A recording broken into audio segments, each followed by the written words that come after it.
4 Tirania de Aço Capítulo 383. Esse capítulo veio de novelfull.net. Por favor, confira o site, link na descrição. Nuble Notas. Esse capítulo foi patrocinado por Natália Rodrigues. Enquanto a guerra por Granada entrava em um novo estágio, Berengário e seu exército estavam dentro de Constantinopla. Finalmente chegara o dia de seu casamento com a princesa Honoria. Como tal, Berengário sentou-se a cavalo no pátio do Palácio Imperial, onde ele e Honoria cavalgariam pelas ruas com um comboio até chegarem a Hagia Sophia. Uma cerimônia de casamento medieval era diferente das modernas que Berengário implementou em seu reino. Como tal, esperou pacientemente até que Honoria chegasse. Depois de alguns minutos, a princesa desceu a escada com suas damas de honra e família a reboque. Ela estava vestida com um elaborado vestido de seda em púrpura tiriã com enfeites de ouro. As joias que coroavam seu vestido eram de pedras preciosas verde-menta, que combinavam perfeitamente com seus olhos. Para esta ocasião especial, Honoria havia lavado a tintura de seu cabelo e estava de volta ao seu estado natural de morena. Embora Berengar geralmente preferisse loiras e ruivas a morenas, ele abriu uma exceção para Honoria, pois ela parecia divina em seu estado natural. Como tal, ele sentou-se a cavalo com um olhar orgulhoso, onde imediatamente começou a elogiar sua noiva enquanto contemplava a sua figura excepcional. Honoria, minha querida, sua beleza é igualada apenas pela da antiga deusa Vênus. Em resposta a isso, Honoria começou a corar enquanto tentava esconder seu sorriso animado, apesar de elogiá-la de uma forma que só um pagão faria. Ela ficou feliz em saber que seu noivo estava seduzido por sua aparência. Em seguida, Berengar estendeu a mão e puxou a princesa para cima de seu cavalo atrás dele, onde ela prendeu os braços em volta de sua cintura e aninhou a cabeça em suas costas. O casal começou a caminhar pelas ruas da cidade enquanto as pessoas comuns de Bizâncio se reuniam nas laterais, jogando pétalas de flores para o alto para celebrar o casamento de sua princesa. Enquanto o comboio continuava a avançar pelas ruas, Berengário sorriu e acenou ao lado de Honoria para as massas reunidas, imprimindo ainda mais uma impressão honrosa nas pessoas que se reuniram. Se eles soubessem que sua preciosa princesa não era mais virgem e a libertinagem que ela havia cometido com o noivo, provavelmente estariam xingando neste momento. Claro, eles não tinham como saber disso. Como tal, eles gritaram seus aplausos e comemorações pela ocasião monumental. Em pouco tempo, Berengar e Honoria acabaram em frente a Hagia Sophia, onde desmontaram de seus cavalos. O imperador Vetranis conduziu Honoria até seus portões, enquanto Icard seguiu ao lado de Berengário enquanto ele avançava com autoridade e dignidade. Depois de se aproximar dos portões da grande catedral, o patriarca de Constantinopla estava lá para saudar o jovem casal e liderar a procissão. Como tal, começou por falar em latim enquanto abençoava as alianças fornecidas para a cerimônia. Depois de recitar as bênçãos e algumas passagens da Bíblia, o patriarca segurou os anéis em suas mãos enquanto pressionava 3 vezes as cabeças de Berengário e Honoria uma contra a outra. Depois de terminar esse aspecto da tradição, ele começou a colocar as alianças na mão direita dos noivos antes de trocá-las um total de 3 vezes. Essa tradição supostamente significava que a fraqueza de um seria compensada pelos pontos fortes do outro. Depois de abençoar os anéis, o patriarca conduziu Berengário, Honoria e os convidados para dentro da Hagia Sophia, enquanto Berengário contemplava a magnífica catedral em seu estado original. Ele não pôde deixar de suspirar com a beleza dela. Embora ele tivesse criado sua própria grande catedral para rivalizar com qualquer outra no mundo, a visão de uma parte tão majestosa e historicamente significativa da cristandade foi realmente uma inspiração para se contemplar. Por fim, Berengário e Honoria foram conduzidos ao altar, onde 2 velas foram acesas e entregues ao jovem casal. Assim, os noivos seguravam as velas com a mão esquerda. Enquanto eles estavam lá segurando suas velas com as mãos esquerdas, o patriarca juntou as mãos direitas em uníssono, onde o jovem casal continuaria de mãos dadas até que o casamento terminasse. Vendo que o casal havia feito conforme as instruções, Icard trouxe 2 coroas feitas de grinaldas, Essas coroas foram unidas por uma fita branca, onde foram colocadas nas cabeças de Berengário e Honoria pelo próprio patriarca. Depois de fazer isso, ele começou a trocar as coroas 3 vezes, da mesma forma que havia feito com os anéis alguns momentos antes. Tendo feito isso, o patriarca começou a citar as escrituras mais uma vez, embora Berengário não prestasse atenção a nada disso. Em vez disso, ele olhou com carinho para sua linda noiva com um sorriso nos lábios enquanto a cerimônia continuava. Eventualmente, depois de terminar seu longo sermão, o padre trouxe um único copo cheio de suco de uva.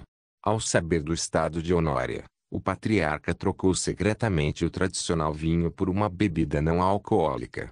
Ele então começou a alimentá-lo primeiro com Berengário e imediatamente depois com Honoria, onde cada um tomou 3 goles do cálice. Depois de beber da taça, o patriarca conduziu Berengário e Honória 3 vezes ao redor do altar sobre o qual repousavam uma Bíblia e uma cruz. Depois de completar isso, o patriarca primeiro se dirigiu a Berengário com uma bênção de despedida. Seja engrandecido, ó noivo, como Abraão, e abençoado como Isaque e multiplique-se como Jacó. Ande em paz e trabalhe em retidão, conforme os mandamentos de Deus. Berengário acenou com a cabeça quando ele virou isso, e depois de fazer isso, o patriarca mudou sua atenção para Honoria, onde proferiu uma bênção diferente. E tu, ó noiva, seja engrandecida como Sara, alegre como Rebeca e multiplique-se como Raquel, regozijando-se em seu próprio marido, cumprindo as condições da lei, pois assim é agradável a Deus. Depois de dizer tudo isso, um sorriso surgiu no rosto do patriarca, onde ele disse as antigas palavras gregas Nazizete. Ao dizer isso, a cerimônia acabou e Berengário casou-se oficialmente com sua terceira noiva, a bela princesa do Império Bizantino.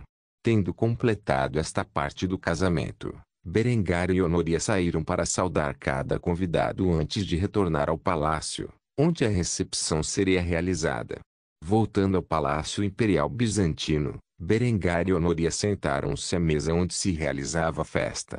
Enquanto desfrutava de seu tempo com Honoria, ele olhou para suas outras 2 esposas, que tinham expressões pouco animadas. Adela estava fazendo beicinho, e Linda estava olhando punhais para Honoria. Ele não conseguia entender como essas mulheres pensavam. Elas lutavam durante o dia como se fossem rivais mortais, mas à noite elas eram tão rápidas em se reunir para agradá-lo. Uma coisa era certa na mente de Berengário: não importa o quão descontentes eles estivessem com o casamento, nenhum deles agiria. Havia 2 razões para esta conclusão, a primeira sendo que Honoria demonstrava o mesmo grau de respeito em seus casamentos. A segunda era que Berengário os disciplinaria severamente se eles começassem a fazer uma cena. Como tal, a noite foi relativamente monótona na forma de drama desnecessário. Berengário bebeu de sua taça de vinho enquanto olhava para seu novo sogro. Ele tinha muitas coisas para discutir com o imperador bizantino sobre o futuro de seus 2 reinos. Como tal, ele assumiu uma expressão alegre ao se dirigir a Vetranis. Imperador Vetranis, gostaria de falar com você. Ao ouvir isso, Vetranis, que já estava com 2 garrafas e meia de vinho, balançou a cabeça com um sorriso no rosto enquanto tentava corrigir Berengar. Por favor, agora que você se casou com minha filha, você é meu filho por lei, me chame de pai. Berengar olhou para seu próprio pai, que estava presente na cerimônia, para ver se isso era remotamente aceitável. Curiosamente, Segar tinha um enorme sorriso no rosto. Nunca em sua vida ele acreditou que seu filho primogênito realizaria tanto e, no final, se casaria com a princesa do maior poder do Mediterrâneo. Enquanto Segar estava feliz, Gisela estava dando a Berengar o mesmo olhar que ela tinha dado a ele quando ele se casou com a Linde. Embora ela estivesse usando um lindo sorriso, não havia nada além de malícia contida por trás dele. Ela não podia acreditar que seu filho era um playboy tão hedonista. Berengar ignorou o olhar perverso de sua mãe e, em vez disso, concentrou-se na expressão de seu pai. Ao ver que seu pai concordava com a sugestão do imperador Vetranis, Berengar suspirou antes de se dirigir a seu sogro dessa maneira. Padre, Eu ia discutir algo importante com você, mas parece que você bebeu demais. Podemos continuar esta conversa amanhã. Tenho certeza que você estará interessado em minha proposta. Vetranis apenas acenou com a cabeça em silêncio enquanto ouvia as palavras de Berengário. Ele estava realmente embriagado demais para conseguir conversar sobre algo tão essencial quanto a reforma agrária. Como tal, Berengário voltou a atenção para Honoria, que tinha o mais belo sorriso nos lábios imaculados.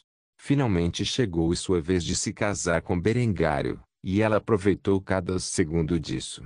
Depois de um tempo, a cerimônia terminou, e Berengário voltou aos aposentos de Honoria ao lado de sua esposa, onde eles consumaram o casamento. Berengário e Honória passaram grande parte da noite fazendo amor. Não foi até bem depois da meia-noite que o casal desmaiou de exaustão. Tirania de Aço capítulo 384. No dia seguinte ao casamento de Berengário com Honoria, ele acordou ao lado da jovem princesa bizantina com um sorriso. Honoria ainda dormia e Berengário resolveu pregar-lhe uma peça. Ele imediatamente começou a se aconchegar com a garota enquanto apalpava seus seios consideráveis enquanto beijava seu pescoço. Eventualmente, ela acordou de seu sono e olhou para o marido. Seu tapa-olho foi removido, revelando o olho azul safira com muitas cicatrizes geralmente escondido sob ele. Vendo o ferimento que ele havia recebido na batalha, ela acariciou cuidadosamente seu belo rosto enquanto o beijava apaixonadamente. Com isso em mente, Berengário começou a inserir seu membro dentro de seu buraco apertado e escorregadio, o que instantaneamente fez a princesa gemer de prazer. Eventualmente, Berengar acelerou seus movimentos, onde ele empurrou o rosto de Honoria para baixo no travesseiro enquanto a devastava por trás. Para Berengar, era aqui que a diversão começava. Depois de brincar com sua esposa por uma hora inteira, o casal finalmente se vestiu e entrou no refeitório, onde todos estavam reunidos tomando café da manhã. Berengar e Honoria sentaram-se à mesa e logo notaram seus olhares. Evidentemente, Honoria era denunciante porque todos na mesa tinham expressões estranhas em seus rostos, como se estivessem cientes do que o casal estava fazendo na última hora ou algo assim.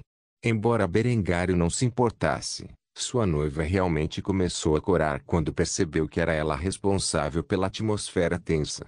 Eventualmente, Berengário quebrou o silêncio puxando um livro encadernado em couro e deslizando-o sobre a mesa em direção ao imperador. Vetranis ficou imediatamente curioso ao ver as ações de Berengário e instantaneamente perguntou sobre os detalhes. O que é isso? Berengar zombou enquanto bebia do café que lhe foi apresentado antes de responder à expressão do imperador com um sorriso presunçoso no rosto. Isso é tudo o que você precisa saber sobre como alimentar seu povo adequadamente. O sistema de 4 campos, como produzir fertilizantes avançados, os meios para construir tubulações de irrigação de cobre e algumas melhorias modestas em suas ferramentas, como o arado de aço. Você pode considerá-lo meu presente de casamento. Os homens e mulheres presentes à mesa olhavam incrédulos para Berengário, ninguém mais do que Quinto, como príncipe mais conhecido pela administração bem-sucedida. Este livro encadernado em couro valia mais para ele do que qualquer outro texto no mundo. No entanto, Berengário apenas o entregou como se fosse um objeto comum. Apesar de como parecia, este livro continha informações críticas sobre a tecnologia e o conhecimento por trás da Revolução Agrícola. Berengar não estava simplesmente entregando-o como presente de casamento, mas como um meio de fortalecer o império. Com o apoio da misteriosa facção terciária, cujo objetivo era colocar o futuro filho dele de Honoria no trono. Berengar queria que seu filho herdasse um império rico e estável. A construção do canal de Suez e os métodos agrícolas avançados que Berengar estava fornecendo ao atual imperador foram feitos com esse futuro potencial em mente. Quanto a outras tecnologias, como técnicas superiores de fabricação de ferro e aço, Berengar não tinha planos de entregá-las a ninguém. Afinal, sua capacidade de produzir grandes quantidades de aço de alta qualidade deu-lhe uma grande vantagem militar sobre todos os outros no mundo. Vetranis folheou o livro com uma expressão de espanto no rosto. Embora ele não entendesse muito do que estava escrito no texto, Ele conhecia pessoas dentro do império que podiam compreendê-lo adequadamente. Como tal, ele estava ambicioso para começar a implementar essas tecnologias avançadas o mais rápido possível. Com um sorriso caloroso no rosto, o imperador começou a brincar com Berengário como se fossem amigos há muito tempo. Alegra-me ver que nossa aliança já está dando frutos. Se eu soubesse que unir nossas duas famílias em matrimônio seria tão benéfico, nunca teria prometido Honoria a esse príncipe feminino da França. Ao ouvir isso, Honoria imediatamente olhou para o pai. A última coisa que ela queria ser lembrada era o fato de que ela já foi noiva daquele garotinho. No entanto, ela não era a única de mau humor. Decentius não parava de olhar com ódio Berengário e Honoria. Ele culpou Honoria por suas ações traiçoeiras, e agora que sabia que ela estava viva e segura, não permitiria que ela ficasse impune. Depois de lidar com um dia inteiro dedicado a um casamento que ele considerava uma praga em sua linhagem e os sons de sua irmã sendo criticada por um rei bárbaro do oeste esta manhã, Decentius estava prestes a explodir. Percebendo a expressão suja do segundo príncipe, Berengário pôde adivinhar o que estava em sua mente e, como tal, decidiu provocá-lo ainda mais. Com isso em mente, ele tomou um gole de seu café antes de revelar sem rodeios o pequeno segredo de Honoria para o resto de sua família. Então, Honoria está grávida.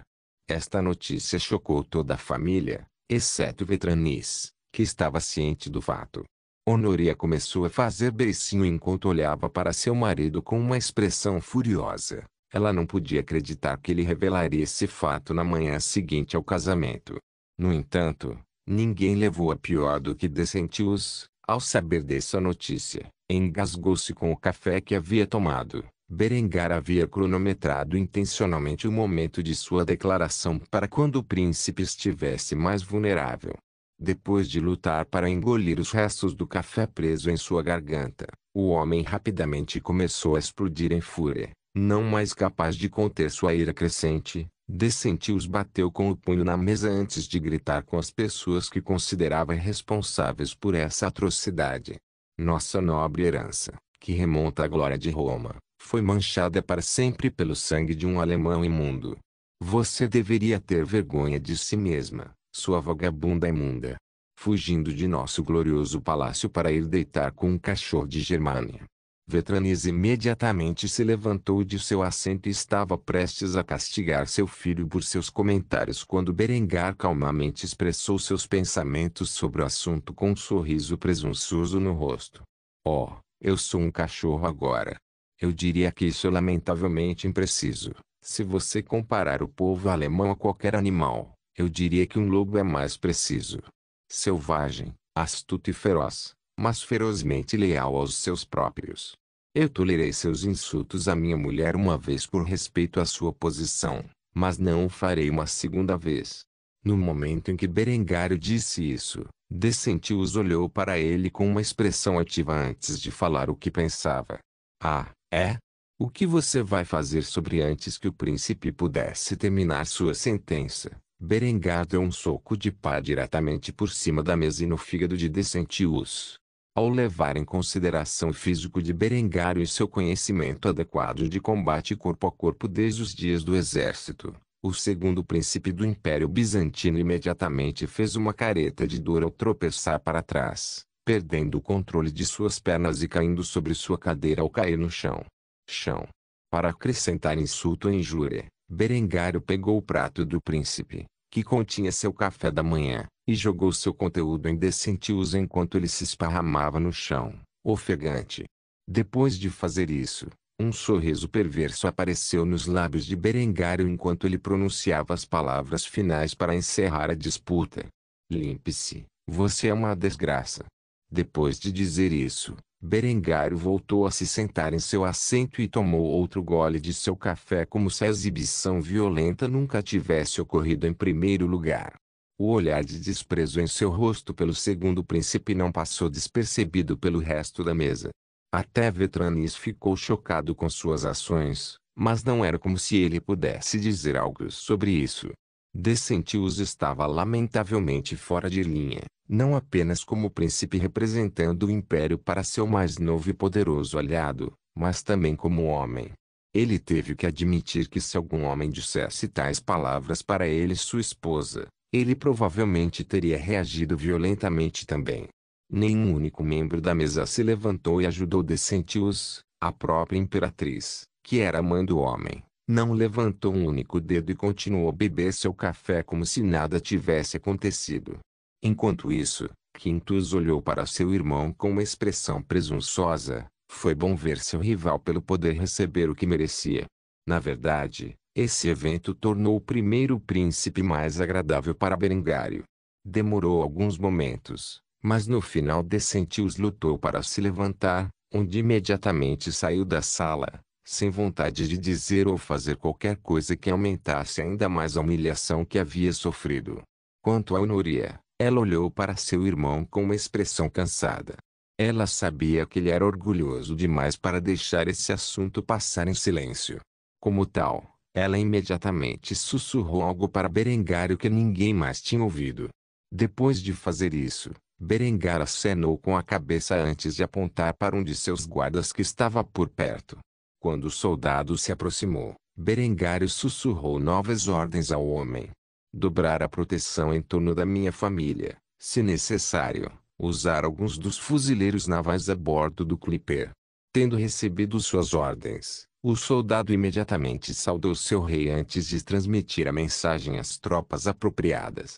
Afinal, Berengário não arriscaria vingança contra si mesmo ou sua família por colocar um idiota em seu lugar. Com tudo isso, o café da manhã continuou em um silêncio constrangedor. O que deveria ser uma ocasião feliz foi completamente manchado por Decentius e seu orgulho deslocado. Tirania de Aço capítulo 385. Depois da manhã em que Berengário colocou Decentius em seu lugar, ele continuou a saborear sua refeição, mesmo que se transformasse em um silêncio constrangedor. No entanto, depois que acabou, Berengário ficou muito sozinho. Como tal, ele ficou principalmente ao lado de Honoria, passando um tempo significativo com ela. Afinal, ele havia feito a mesma coisa com seus casamentos anteriores. Depois de um tempo, Berengário se viu sozinho nos jardins bizantinos admirando a paisagem. Enquanto ele estava relaxando neste lindo lugar, alguém que ele não esperava se aproximou dele. O homem estava vestido com trajes luxuosos e evidentemente ocupava um cargo muito alto na aristocracia bizantina. Embora Berengário tenha notado a aproximação do homem, ele optou por não dizer nada e, em vez disso, esperou para ver o que aconteceria. Enquanto Berengário permanecia quieto e à vontade diante da fonte, o homem parou 30 passos atrás dele e imediatamente começou a falar de maneira calma e amigável. Rei Berengar da Áustria, é um prazer conhecê-lo finalmente. Acredito que não pude me apresentar adequadamente em sua cerimônia de coroação. Sou Strategos Palladius Angelus, governante dos Balcãs e general de seu exército. Eu devo admitir que tenho grande interesse em sua ascensão ao poder. Berengário sorriu antes de se virar para o homem. O homem tinha praticamente 50 anos, o que o tornaria um ancião nos dias de hoje. No entanto, ele parecia estar com uma saúde excepcional. Ele tinha uma longa barba grisalha e cabelos combinando. Embora seu rosto estivesse desgastado pela idade, ele também tinha muitas cicatrizes da batalha, dando ao homem a aparência digna de um soldado. Ao ver que o homem era um strategos e sobre a região mais próxima de seu reino, Berengário imediatamente se interessou e começou a questionar o homem. Então me diga, Palladius, a qual facção você pertence? Quem você deseja que suceda o imperador? Ao ouvir isso, Palladius sorriu antes de contar uma longa história sobre como decidiu quem apoiar. Toda a minha vida, passei a serviço do império, governando o domínio de minha família e incutindo medo nos corações de nossos inimigos. Não me importei com a política do palácio, apenas cumprindo o meu dever. Outros tentaram inúmeras vezes para envolver-me em suas conspirações, mas sem sucesso. Admito humildemente, embora tenha conquistado muito em meu mandato como strategos, não se compara ao poderoso Aretas Maniakes. Sempre me considerei seu maior rival, mesmo que ele nunca tenha pensado em mim como tal. Embora fosse meu rival, nunca o desprezei. Quando soube de sua morte no Egito, fiquei fora de mim. Era como se eu tivesse perdido todo o sentido da vida. Isso é até que acidentalmente descobri um pequeno detalhe sobre sua morte. Como você deve saber, acredito que Decentius é o responsável pelo fim do meu velho amigo. Depois de descobrir a verdade sobre o assunto, fiquei instantaneamente furioso e até tentei persuadir Quintus da traição de seu irmão. No entanto, o menino carece de qualquer senso de fúria. Quando ele me disse que não levaria esse assunto à atenção de seu pai até que eu tivesse uma prova absoluta dos crimes de seu irmão, eu soube naquele momento que o império estava condenado. Pela primeira vez em minha vida, percebi por que os homens mais velhos da corte lutavam e matavam nos bastidores para colocar o candidato de sua escolha no trono. Embora Quintus seja um grande administrador e possa levar o império à prosperidade futura, ele é um covarde pacifista. Sua recusa em se envolver em violência seria o fim de nosso império.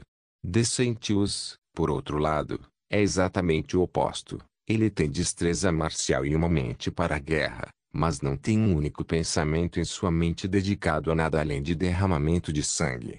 Sua solução para todos os problemas é lutar contra outra pessoa. Depois que sua traição me foi revelada, eu sabia que ele também não era um candidato viável ao trono. Quanto a Aurelius, o menino está além de inútil e está longe demais para se moldar em um governante adequado. Ele não tem nem a inteligência de Quintus nem a força de Decentius, mas compreende todas as suas piores qualidades. Covarde, traiçoeiro, irascível e teimoso como uma mula. Felizmente, ele está mais interessado em beber vinho e fornicar com mulheres do que governar o império. Quanto a Honoria, ela é uma mulher, e eu jamais conseguiria convencer os velhos idiotas que operam nos bastidores de que ela é remotamente capaz de governar o império. Quando soube de seu desaparecimento, inicialmente não me importei nem um pouco, afinal, ela era uma garota jovem e ingênua que passou toda a vida atrancada. Como uma pessoa assim poderia presidir nosso reino? No entanto, depois de concluir que seus irmãos eram todos fracassados, minha única esperança para o futuro deste império estaria em sua progenie.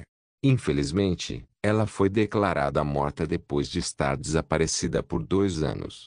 Imagine meu choque quando descobri a verdade de que ela estava em Kufstein e era amante do jovem duque da Áustria. Um homem nascido em uma linhagem de barões humildes havia subido de sua posição secundária por meio de astúcia e proeza militar para se tornar um duque.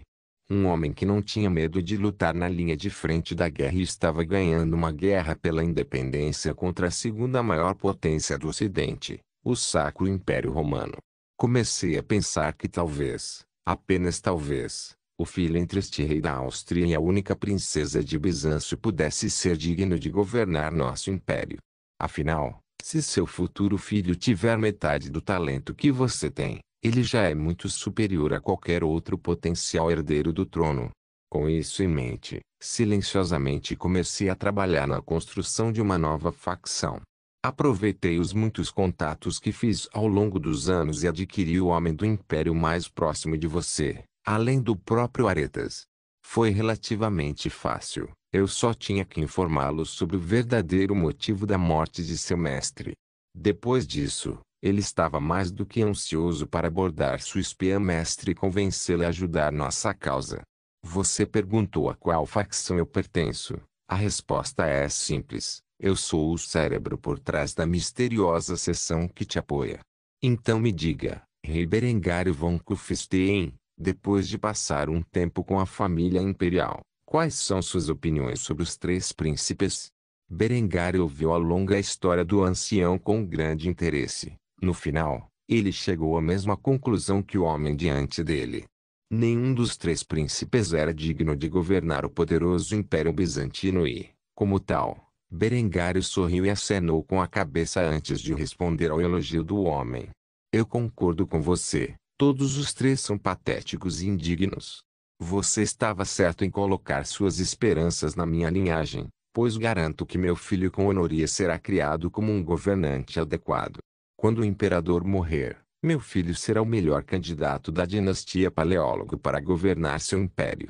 Palladio sorriu ao ouvir essa resposta. Depois de fazer isso, ele fez a segunda pergunta em sua mente. uma que ele acreditava ser necessária.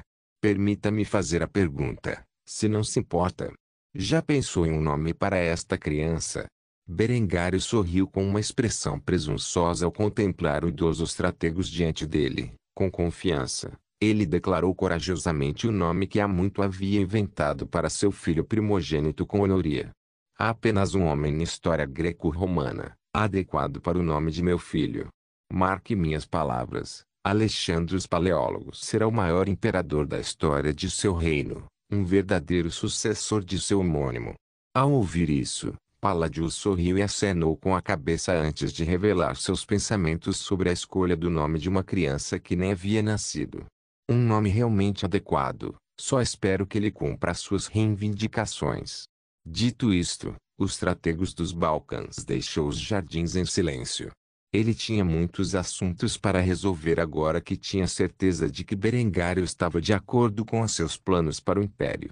Quanto a Berengário, ele estava feliz com duas coisas em particular. Em primeiro lugar, as pessoas que o apoiavam em seus planos de colocar seu futuro filho no trono bizantino não eram figuras secundárias. Quanto ao segundo motivo, ele ficou muito satisfeito em saber que o homem encarregado do exército dos Balcãs, que seria o primeiro a ajudá-lo na cruzada que se aproximava, era alguém que poderia ser considerado um aliado.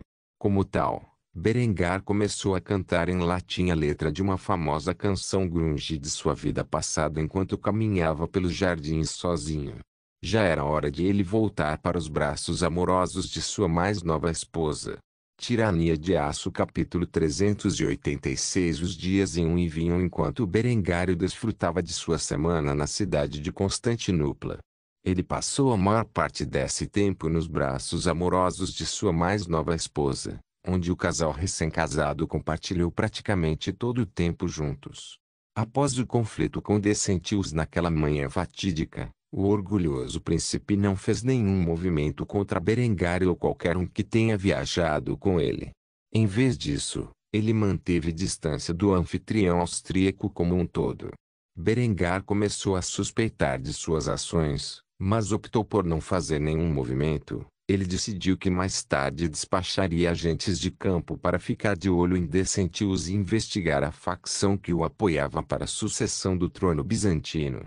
Por fim, chegou o dia da partida de Berengário e ele voltou para Cufstein com sua família reboque.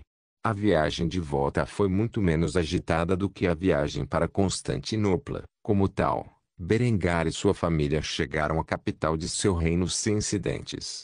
Curiosamente, Berengário não teve nenhum tempo de indulto, pois no momento em que ela pisou na porta de seu escritório, havia uma enorme pilha de papéis sobre sua mesa. No topo dessa pilha de documentos havia uma carta com o selo do grão-mestre da Ordem Teutônica. Enquanto Berengário lia o conteúdo do texto, um sorriso perverso curvou-se em seus lábios. Ele não suspeitava que a Ordem Teutônica viesse rastejando até ele implorando por sua proteção. Ele estava muito interessado na perspectiva, mas é claro, estava cauteloso. Afinal, ele enviaria a primeira divisão de seu exército para Granada em breve. Como tal, incorreria em uma grande despesa para criar um conflito com a enorme coalizão que estava às portas do que restava do Estado teutônico. Com isso em mente, ele imediatamente solicitou a um servo próximo que buscasse seu marechal de campo para ele. Eckhard havia retornado recentemente da frente da Boêmia e foi até o padrinho de seu casamento com Honoria. Como tal, Berengário sabia que estava a uma distância razoável. Depois de esperar cerca de uma hora, o veterano marechal de campo da Áustria ficou diante de seu rei. Ambos os homens estavam em trajes de serviço completo quando começaram a falar no escritório pessoal do rei da Áustria. Berengar entregou a carta a Eckhard e deu-lhe tempo para ler seu conteúdo. A expressão de Eckhard mudou de grave para grave depois de ler o texto. Depois de fazer isso, ele o devolveu a Berengário com uma expressão severa no rosto. Berengário sorria de orelha a orelha enquanto pedia a opinião de seu marechal de campo. Então, Eckhard, o que você acha? Podemos anexar o Estado teutônico e protegê-lo de seus inimigos a leste. Eckhard se sentia exausto. Ele sabia exatamente para onde isso estava indo. Ele acabou de voltar de uma guerra e agora seu rei estava prestes a despachá-lo para resolver outra. Embora quisesse negar os desejos de Berengário, como um homem leal ao seu rei, deu sua opinião honesta sobre a viabilidade do assunto. Podemos? Sim, embora exija um investimento substancial. Deveríamos? Não acho que vale a pena. Permita-me fazer uma pergunta. Quais são exatamente seus planos para a Ordem Teutônica, Majestade? Berengário sorriu ao ouvir esta pergunta e apontou para uma das estrelas pregadas em seu peito. É simples. Vou anexar o território do Estado Teutônico e fortalecer a nobreza local. Vou reformar a Ordem Teutônica de uma ordem militar católica para uma ordem de cavalaria prussiana. Eckhart ficou imediatamente confuso ao ouvir isso e imediatamente pediu esclarecimentos. Prussiano? Berengar acenou com a cabeça em resposta a isso antes de responder à pergunta do marechal de campo. E levarei o que resta do Estado Teutônico ao Grão-Ducado da Prússia por enquanto. Depois de unirmos a Alemanha sob meu governo, vou combiná-lo com Brandemburgo e elevar seu status ao de um reino. Depois de ouvir isso, Eckhart suspirou pesadamente. Na verdade, as ambições de Berengar eram intermináveis. Pelo que o rei havia declarado, ficou evidente que ele queria criar uma monarquia federal onde a Áustria e, por extensão, sua dinastia governassem acima de todos os outros estados alemães como imperadores. Como tal, Eckhart imediatamente cedeu e pediu o plano de Berengar. Então, o que exatamente você tinha em mente para esta anexação? Eneque pareceu deixar os termos deliberadamente vagos. É claro que ele pretende negociar o máximo de benefícios possível. Berengar imediatamente se afastou de Eckhart ao ouvir isso e ficou diante da janela olhando para o lindo cenário tirolês enquanto ficava à vontade. Depois de um tempo, ele começou a falar de sua trama. Não pretendo negociar com a Ordem Teutônica. Eles manifestaram interesse na anexação. Então irei marchar com a segunda divisão para suas terras, onde aceitarei pessoalmente sua servidão. Diga-me, Eckhart, qual é o progresso no exército real da Boêmia? Eckhart suspirou pesadamente mais uma vez antes de falar sobre o assunto. Eles não estão treinando há muito tempo. Ainda levará alguns meses até que o primeiro lote de recrutas esteja pronto para o combate. Por quê? O que você tem em mente para eles? Os lábios de Berengar se curvaram em um sorriso perverso quando ele revelou sua intenção para as forças boêmias sob seu comando. É simples. Se a coalizão não interromper seu avanço, esmagaremos seu exército com nossas forças. Se eles cederem, usaremos a força combinada da segunda divisão e do exército real da Boêmia para recuperar o território de língua alemã. Regiões atualmente ocupadas pela coalizão oriental. Não descansarei até que tenhamos retomado Königsburg. Eckhart entendeu imediatamente a intenção de Berengário. Ele usaria os novos recrutas da Boêmia como bucha de canhão, enquanto os austríacos mais veteranos e de elite atuariam como tropas de choque neste conflito. Ao ver o nível de compreensão nos olhos de Eckhart, Berengar imediatamente fez a pergunta em sua mente. Diga-me, Eckhart, os novos uniformes de campo foram devidamente distribuídos? Preto e dourado podem ser excelentes uniformes de gala, mas não são ideais para o combate. É muito chamativo. Eckhart acenou com a cabeça silenciosamente. Os uniformes de campo foram preparados e distribuídos a todos os soldados nas fileiras do exército real austríaco. Berengar sorriu em resposta à resposta de Eckhart. Depois de fazer isso, ele começou a emitir uma nova ordem.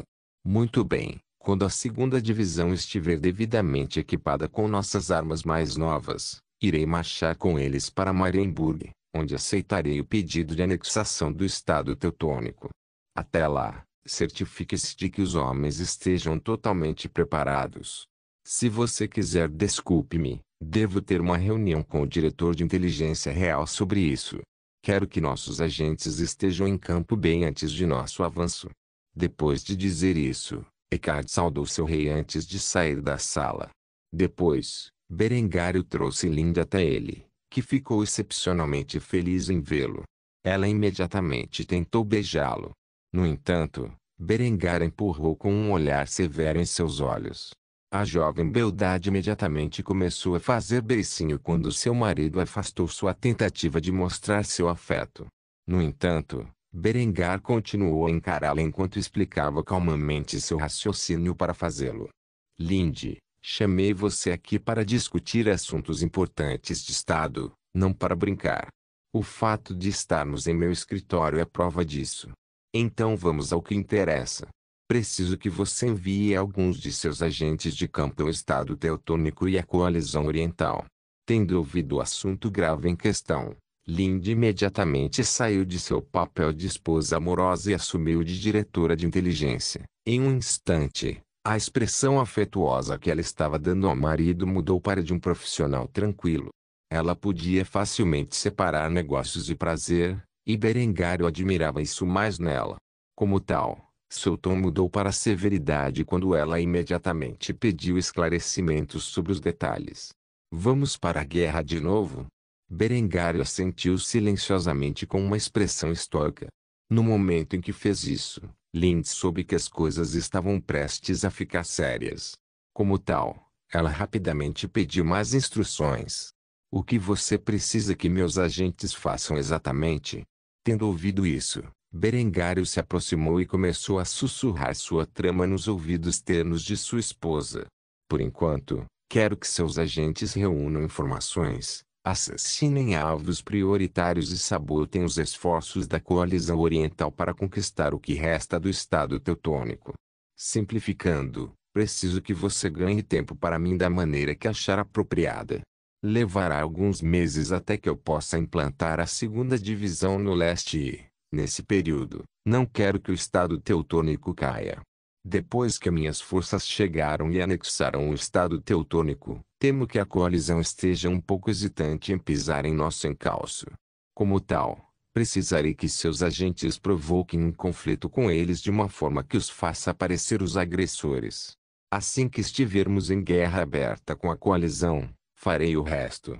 Depois de ouvir suas ordens, Linde acenou com a cabeça e saudou Berengário como se fosse um de seus soldados. Ela então declarou corajosamente sua aceitação das tarefas que lhe foram legadas. Isso será feito, Sua Majestade. Depois de dizer isso, Linde não perdeu tempo. Ela imediatamente saiu do escritório de Berengário e entrou no quartel-general da Inteligência Real Austríaca, onde transmitiu suas ordens. Berengar agora tinha duas guerras que ele estaria lutando em um futuro próximo. Como tal, ele sorriu enquanto se servia de uma taça de vinho em seu cálice de caveira. Após tomar um leve gole da bebida, exalou profundamente antes de comentar consigo mesmo sobre a situação. Parece que o Needly Rifle terá mais um conflito. Bom, eu não gostaria que ele fosse substituído sem servir ao seu propósito. Não se esqueça de deixar o link de se inscrever no canal. Caso queira contribuir de alguma forma com o canal, entre em contato comigo pelo Instagram do canal. O link do Instagram do canal estará na descrição do vídeo. Por favor, certifique-se de verificar meus outros vídeos. Tenho certeza que você vai gostar deles. Solém irmãs, solém irmãos.